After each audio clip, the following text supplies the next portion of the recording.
Money won't solve your problems. What a crock of shit. Today, I'm going to be referencing 3 different videos from 3 different creators. If you see the glasses, you already know who one of them is. And if you saw the thumbnail, you know who the rest are. Regardless, today I'm going to be talking a little bit about money and YouTube and my relationship with both. The reason I have chose to do YouTube this year is because I want to get paid. Straight up, I want money. I know there are a lot of videos out there that talk about why you shouldn't chase money if you're on YouTube, or if you're starting a YouTube channel, you shouldn't think about money. Well, respectfully, what a crock of shit. I am. I want money. And I don't think that's a bad thing. I think a lot of people want money. I think there are a few differences in chasing the bag and wanting to get rich off of YouTube, and then just wanting to live. And I want to live doing what I love to do. I don't think there's anything wrong with that. Currently, I basically do 3 different jobs. And I think there are a lot of Americans out there today that have 3 jobs. It's not an uncommon occurrence now. That is why we're talking about these 3 videos, because they changed my perspective on YouTube, and maybe they can change your perspective a little bit as well. 1. Casey Neistat. Thinking about like that platitude, money won't solve your problems, or money won't solve all your problems. What a crock of shit. And I think I do have like a unique perspective on this because, you know, I spent a good part of my life being very, very poor. I qualify very poor as like 0 in my bank account, 0 savings, 0 safety net, nowhere I could turn to for money. For most people who are broke, money will literally solve every one of your problems. I used to feel like I was alone when I would watch these YouTubers who I really looked up to. Not even just YouTubers, but filmmakers. And I felt like I could never get to that point because I didn't have money. And because my view on money was, I feel like if I had money, I could do a lot more of this shit. And I think that is a huge reality.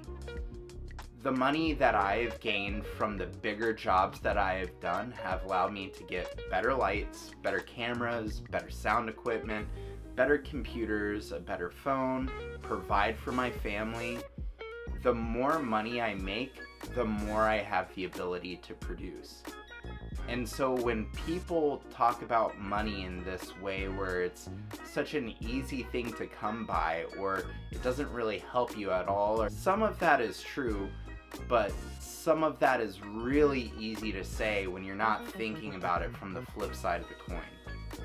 The second video that lent me perspective was Maddie Holloway's.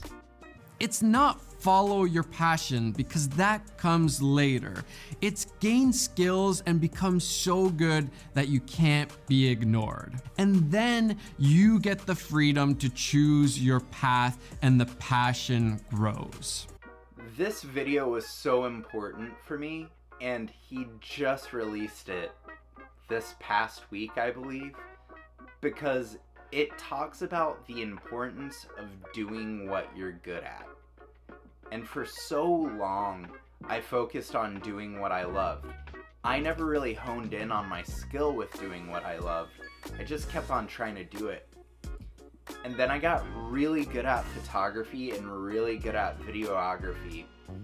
And I struggled with my relationship and ability to make money with the skill. And this year, I finally realized that there is a way that I could make money, but I have to apply myself.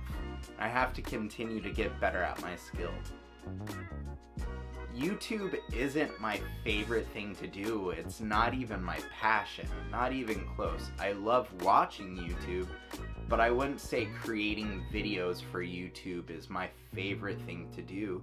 spending my time on a Thursday night making a video to rush it out on Sunday. But I am learning, so I can use this skill to use my skills even further, to do the things that I love. That leads into my last thing. The last video is from Pete McKinnon, and this is my goal for the year.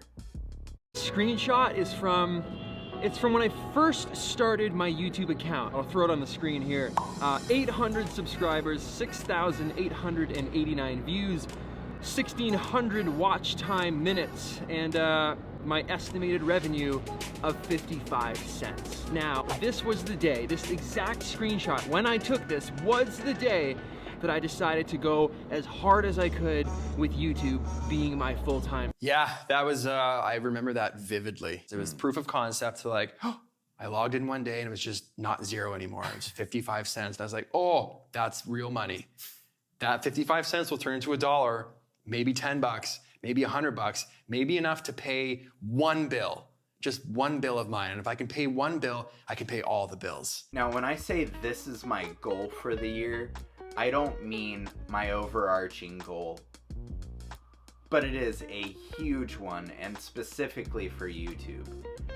I just want to see 1 fucking cent. 1 cent. I want to see 1 penny. That's all.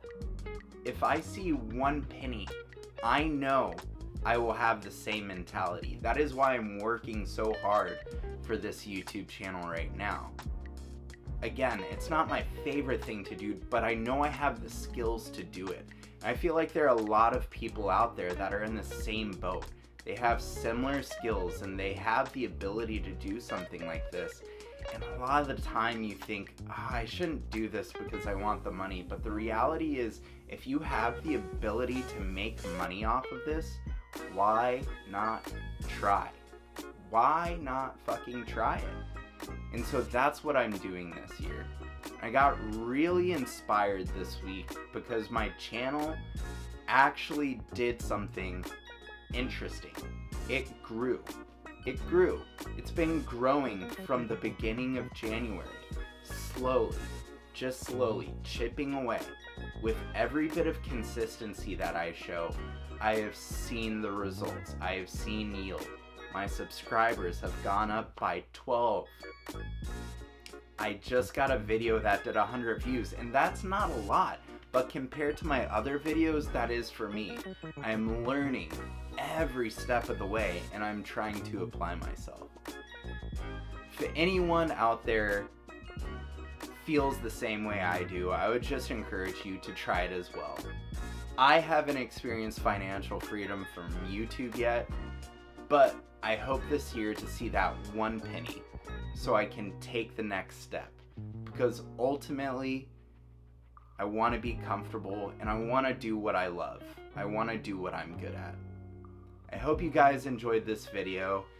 It's not really an episode for my art series, but it's something that I felt passionate about this week. Next week we'll definitely get back into the regularly scheduled video.